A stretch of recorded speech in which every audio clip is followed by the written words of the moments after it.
People were bracing for the end. 매일 성경 묵상을 돕는 해설 가이드입니다. 안녕하세요, 묵상 코치입니다. 함께 읽고 나눌 말씀은 민수기 11장 1절에서 15절까지 말씀입니다. 이스라엘은 노예 상태에서 풀어주신 하나님의 은혜를 잊고 이적과 기사를 눈으로 목격했음에도 불구하고 바다를 건너자마자 불평하기 시작했습니다. 민수기는 이스라엘의 강야 생활 이야기를 기록한 책인데 어떤 측면에서는 강야에서 반복되는 그들의 불순종을 고발하는 책이기도 합니다. 그 불평이 본격적으로 11장에서부터 시작됩니다. 1절에서 3절 읽겠습니다. 여호와께서 들으시기에 백성이 악한 말로 원망하매 여호와께서 들으시고 진노하사 여호와의 불을 그들 중에 붙여서 진영 끝을 사르게 하시매 백성이 모세에게 부르짖음으로 모세가 여호와께 기도하니 불이 꺼졌더라. 그곳 이름을 다베레라 불렀으니 이는 여호와의 불이 그들 중에 붙은 까닭이었더라. 이스라엘 백성은 시내산에서 희망에 찬 장엄한 출발을 했지만 이후에 그들의 강야 여정에 대한 첫 이야기들은 놀랍게도 불평과 반역, 탈선으로 채워져 있습니다. 이미 그들은 출애굽 직후 이후와 동일한 패턴의 반역을 되풀이해 왔습니다. 시내산으로 가는 도중 그들은 여러 차례 먹을 것과 마실 것이 부족한 강야의 힘든 여정으로 인해 불평을 쏟아냈습니다. 시내산 도착 후에도 그것은 마찬가지였고 시내산에서도 마찬가지였습니다. 하나님과 언약을 체결한 직후 하나님을 대신한 금송아지 우상을 만들어 강란의 종교 축제를 벌인 것입니다. 그때마다 하나님께서는 용서를 베푸셨습니다. 백성들의 이러한 원망과 적개심 어린 반역은 시내산을 떠난 직후부터 또 시작됩니다. 11장부터 14장은 그들의 그러한 연속적인 불순종의 드라마를 펼쳐 보입니다. 디바레스의 첫 번째 불평이 11장 1절에서 3절, 음식 투정이 11장 4절에서 35절, 모세에 대한 불만이 12장 1절에서 16절, 불신으로 약속의 땅을 거절하는 내용이 13장 1절에서 14장 45절까지 내용입니다. 현재의 본문은 백성들의 첫 번째 불평에 대한 기록입니다. 그러나 그 불평의 내용은 말해주지 않습니다. 그러나 그들은 악한 말을 쏟아내며 원망해 하나님의 진노를 불러일으켰습니다. 하나님의 진노는 히브리어로 콧구멍에 뜨거운 열을 뿜어내는 이미지와 같습니다. 하나님의 뜨거운 심판의 불이 위에서 떨어집니다.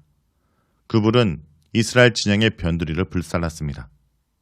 이것은 하나님께서 백성을 위해 자신의 진노를 억누르셨다라는 것을 암시합니다. 만일 그 불이 진영 북판에 떨어졌다면 많은 사람이 죽으며 큰 피해를 입었을 것입니다. 타격을 입은 백성들이 모세에게 부르짖었습니다. 모세는 아마도 성소로 달려가 지성소의 하나님께 백성을 위해 부르짖으며 기도했을 것입니다. 4절에서 9절 읽겠습니다. 그들 중에 섞여 사는 다른 인종들이 탐욕을 품음에 이스라엘 자손도 다시 울며 이르되 누가 우리에게 고기를 주어 먹게 하랴. 우리가 애굽에 있을 때에는 값없이 생선과 오이와 참외와 부추와 파와 마늘들을 먹은 것이 생각나거늘 이제는 우리의 기력이 다하여 이 만나 외에는 보이는 것이 아무것도 없도다니. 만나는 가시와 같고 모양은 진주와 같은 것이라. 백성이 두루다니며 그것을 거두어 맷돌에 갈기도 하며 절구에 찢기도 하고 가마에 삶기도 하여 가자를 만들었으니 그 맛이 기름 섞은 가자맛 같더라. 밤에 이슬이 진영이 내릴 때 만나도 함께 내렸더라. 두 번째 불평은 음식에 관한 것이었습니다. 그들은 강야에서 고기를 먹지 못하는 상황을 더 이상 견디지 못합니다. 백성들 중에 섞여 사는 다른 인종들이 불만을 품고 백성들을 선동했다 기록합니다. 이 사람들은 출애굽 당시 이집트에서 합류한 수많은 잡족들을 말할 것입니다. 분명 이스라엘 공동체는 개방 사회이고 혈통 공동체를 넘어선 열린 공동체이자 신앙 공동체였습니다. 다시 말해 그들은 혈통에 따른 12지파 공동체이면서도 다른 인종들도 여호와 하나님을 믿고 그분의 언약에 참여할 경우 공동체 일원으로 받아들여졌습니다. 에돔 족속의 그나스 사람이었던 갈렙을 비롯하여 기생 라합과 모압 여자 룻은 전형적인 사례들입니다. 그러나 동시에 공동체로 흡수된 이방 족속들이 무리 일으킨 사건들도 종종 발견됩니다. 예를 들어 레위기 24장은 아버지가 이집트 출신이요 어머니는 이스라엘 사람인 어떤 사람이 하나님 이름을 모독한 죄로 처형당하는 장면도 나옵니다. 이것은 이집트 종교의 부정적 영향을 은근히 암시하는 에피소드로 볼 수 있습니다. 현재 섞여 사는 다른 인종들의 불만을 품은 성동질도 그 원인과 배경이 비슷하다 볼 수 있습니다. 이와 같이 언약 공동체에 합류한 이방 민족들은 양면성을 지니고 있습니다. 그들은 언약 백성의 일원으로서 하나님의 축복을 공유하면서도 또한 언제든 공동체 내에 이방적 요소를 침투시킬 여지가 있는 요소로 작용하기도 했습니다. 불평분자들은 탐욕을 품었다라고 말합니다. 그것은 음식, 구체적으로 고기를 먹고 싶은 갈망이었습니다. 이스라엘 백성도 그들을 따라 울면서 그 불평을 쏟아냈습니다. 누가 우리에게 고기를 주어 먹게 하랴. 그들이 다시 울며 그 반역에 동참하게 되었는데 다시 울다라는 것은 마음이 돌아서서 울었다라는 의미입니다.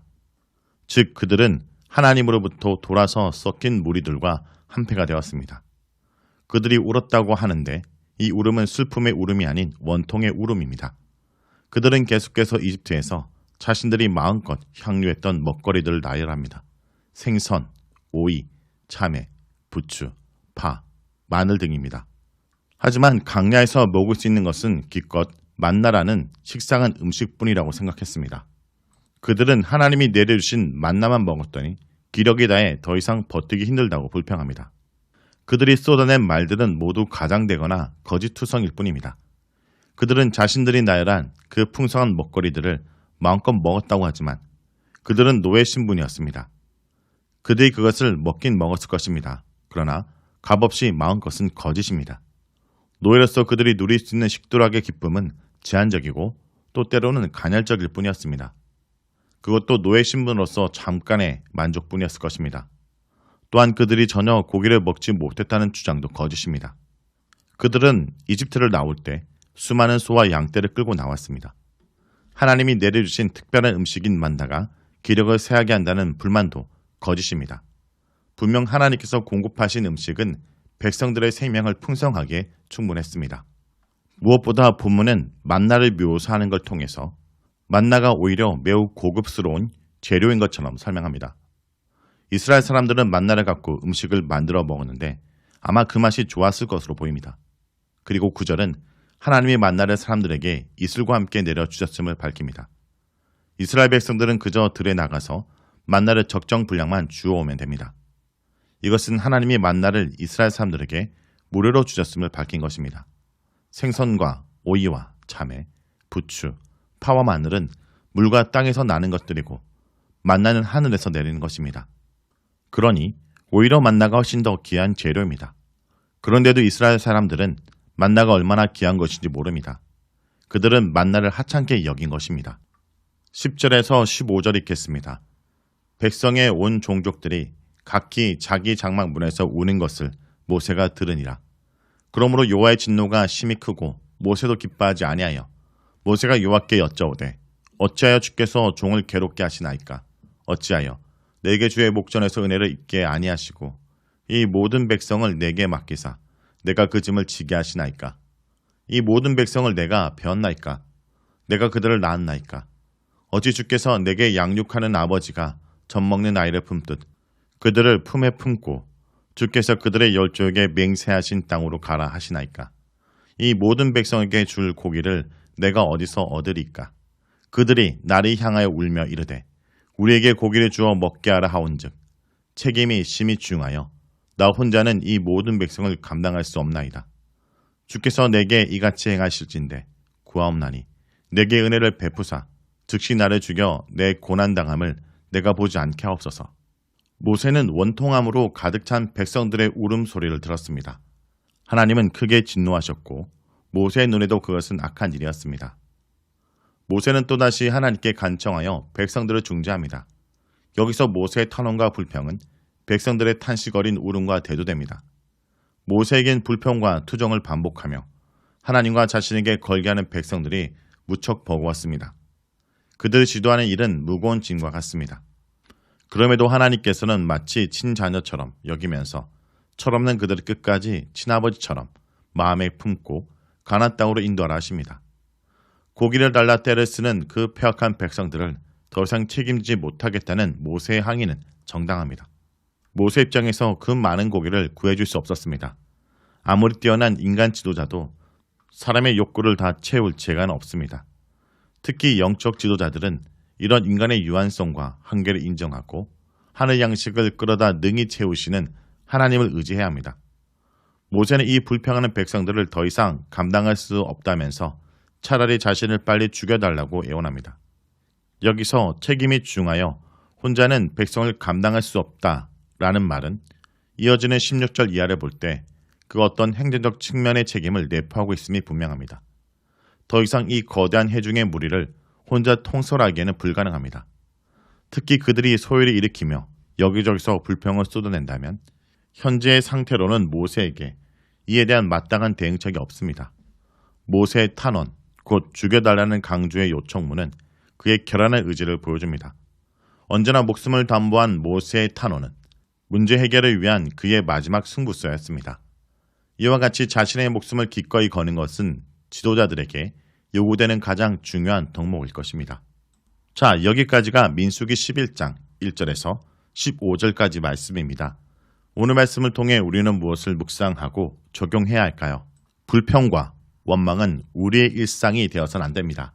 성도 여러분, 불평은 어쩌면 영적인 병입니다. 하나님의 은혜로 여기까지 온 자신의 삶을 망가뜨리고 공동체를 와해시키는 무서운 병입니다. 무엇보다 우리의 탐욕이 잘 포장된 형태로 나타나 합당한 이유를 대는 것이 불평입니다. 성도 여러분, 여러분의 일상은 불평으로 가득 채워져 있습니까? 아니면 지금까지 인도한 하나님의 은혜를 기억하며 감사하며 기대하고 있습니까? 오늘도 강야 같은 인생길에서 불평과 원망으로 오늘 하루를 얼룩지지 않도록 조심하기 바랍니다.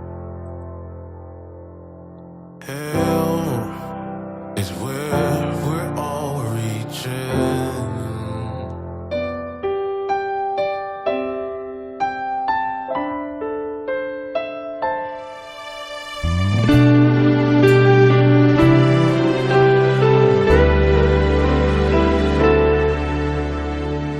이 땅의 내 삶이 비록 버겁더라도 주님의 선하신